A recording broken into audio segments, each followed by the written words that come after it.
सेठ पुरुषोत्तम दास पूना के सरस्वती पाठशाला का मुआयना करने के बाद बाहर निकले तो एक लड़की ने दौड़कर उनका दामन पकड़ लिया। सेठ जी रुक गए और मोहब्बत से उसकी तरफ देखकर पूछा, तुम्हारा क्या नाम है? लड़की ने जवाब दिया, रोहिणी। सेठ जी ने उसे गोद में उठा लिया और बोले, तुम्हें कुछ इनाम मिला? लड़की ने उनकी तरफ बच्चों जैसी गंभीरता से देखकर कहा, तुम चले जाते हो, मुझे रोना आता है, मुझे भी साथ लेते चलो। मदरसे के अफसर ने आगे बढ़कर कहा, साल भर पहले इसके बाप का देहांत हो गया था। अब घर में सिर्फ इसकी माँ ही है जो कपड़े सिलती है। बड़ी मुश्किल से गुजारा होता है। सेठ जी के स्वभाव में करुणा बहुत थी। यह सुनकर उनकी आंखें भर आई। उन्होंने सोचा, इस नन्हे से दिल में न जाने क्या अरमान होंगे। सेठ जी ने रोहिणी को प्यार से गले लगा लिया और बोले, अच्छा, मैं तुम्हें अपनी बेटी बनाऊंगा, लेकिन खूब जी लगाकर पढ़ना। अब छुट्टी का वक्त आ गया है, मेरे साथ आओ, तुम्हारे घर पहुंचा दूं। यह कहकर उन्होंने रोहिणी को अपनी मोटर कार में बिठा लिया। रोहिणी ने बड़े इत्मीनान और गर्व से अपनी सहेलियों की तरफ देखा। उसकी बड़ी बड़ी आंखें खुशी से चमक रही थी और चेहरा चांदनी रात की तरह खिला हुआ था। सेठ जी ने रोहिणी को बाजार से कपड़े और खिलौने दिलाए। फिर वो उसे उसके घर छोड़ने गए। दरवाजा बंद था। उसकी माँ किसी ग्राहक के घर कपड़े देने गई थी, इसलिए घर के बाहर ही बैठकर रोहिणी अपने कपड़े और खिलौने देखने लगी और अपनी मीठी सी आवाज में गीत गाने लगी। सेठ जी दरवाजे पर खड़े इन पवित्र दृश्य का हार्दिक आनंद उठा रहे थे। इतने में रोहिणी की माँ रुक्मणी कपड़ों की एक पोटली लिए हुए आती दिखाई दी। रोहिणी ने खुशी से पागल होकर एक छलांग भरी और उसके पैरों से लिपट गई। रुक्मणी का चेहरा पीला था, आंखों में हसरत और बेकसी छिपी हुई थी। मगर रोहिणी को जब उसने गोद में उठाकर प्यार से चूमा, तो जरा देर के लिए उसकी आंखों में उम्मीद और जिंदगी की झलक दिखाई दी। मुरझाया हुआ फूल खिल गया। बोली, आज तू इतनी देर तक कहाँ रही? मैं तुझे ढूंढने पाठशाला गई थी।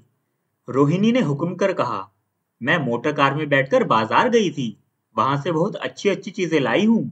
वो देखो कौन खड़ा है। माँ ने सेठ जी की तरफ ताका और लजाकर सिर झुका लिया। बरामदे में पहुंचते ही रोहिणी माँ की गोद से उतरकर सेठ जी के पास गई और अपनी माँ को यकीन दिलाने के लिए भोलेपन से बोली, क्यों, तुम मेरे बाप हो ना? सेठ जी ने उसे प्यार करके कहा, हाँ, तुम मेरी प्यारी बेटी हो। रोहिणी ने उनसे मुंह की तरफ याचना भरी आंखों से देखकर कहा, अब तुम रोज यहीं रहा करोगे? सेठ जी ने उसके बाद सुलझाकर जवाब दिया, मैं यहाँ रहूंगा तो काम कौन करेगा? मैं कभी कभी तुम्हें देखने आया करूंगा, लेकिन वहां से तुम्हारे लिए अच्छी अच्छी चीजें भेजूंगा। रोहिणी कुछ उदास सी हो गई।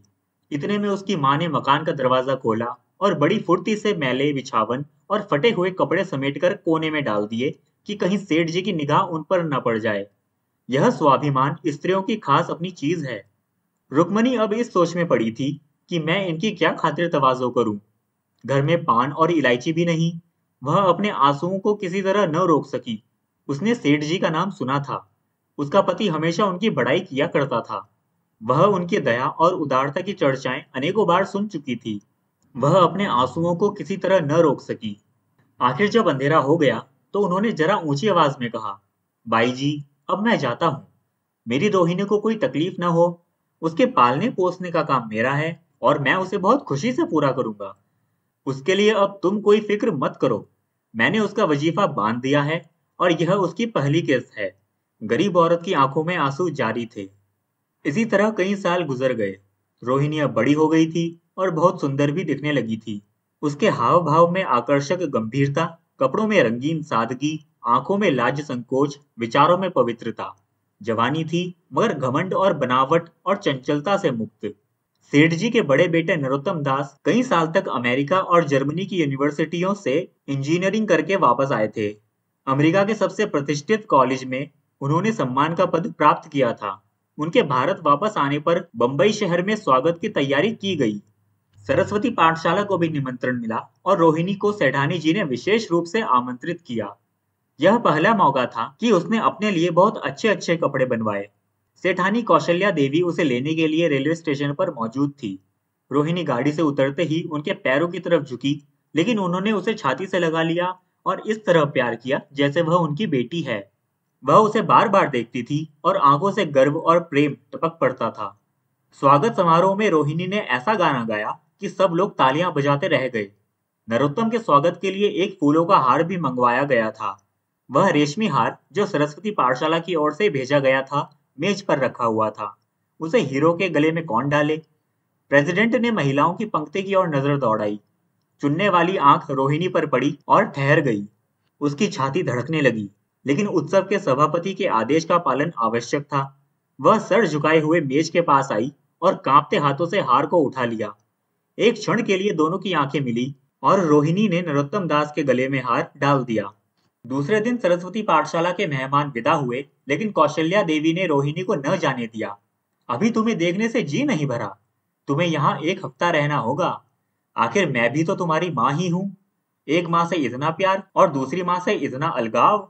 7वें दिन उसे विदा करने के लिए सेठानी जी स्टेशन तक आई। नरोत्तम दास भी आए थे। उनका चेहरा उदास था।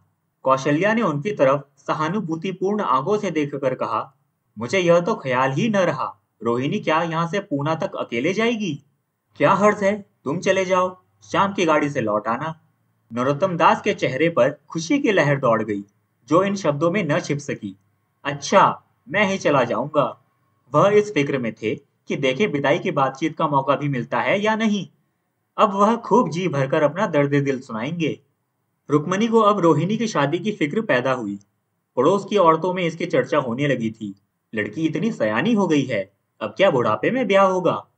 रोहिणी को बंबई से लौटे महीना भर हो चुका था। एक दिन वह पाठशाला से लौटी तो उसे अम्मा की चारपाई पर एक खत पड़ा हुआ मिला, जो सेठानी कौशल्या ने भेजा था। रोहिणी पढ़ने लगी। लिखा था, बहन, जब से मैंने तुम्हारी लड़की को बंबई में देखा है, मैं उस पर रीझ गई हूँ। अब उसके बगैर मुझे चैन नहीं है। क्या मेरा ऐसा भाग्य होगा कि वह मेरी बहू बन सके? सरस्वती पाठशाला में एक बार फिर सजावट और सफाई के दृश्य दिखाई दे रहे हैं। आज रोहिणी की शादी का शुभ दिन है। उसे देखते ही लोग हैरत में आ गए। यह नरोत्तम दास थे। दूल्हा मंडप के नीचे गया। रोहिणी की माँ अपने को रोक न सकी। उसी वक्त जाकर सेठ जी के पैर पर गिर पड़ी। रोहिणी की आंखों से प्रेम और आनंद के आंसू बहने लगे। जब शादी की रस्म खत्म हो गई तो नाच गाने की शुरुआत हुई। सेठ जी नाच नाच के थककर चूर हो गए। जरा दम लेने के लिए बगीचे में जाकर एक बेंच पर बैठ गए। उसी वक्त रोहिणी उनके पास आई और उनके पैरों से लिपट गई। सेठ जी ने उसे उठाकर गले से लगा लिया और हंसकर बोले, क्यों, अब तो तुम मेरी अपनी बेटी हो गई। आई होप आपको ये वीडियो अच्छा लगा होगा। अगर आपने अभी तक इस चैनल को सब्सक्राइब नहीं किया है तो प्लीज इस चैनल को सब्सक्राइब कीजिए। Thank you for watching the video and I will see you in the next one. Goodbye, live happily.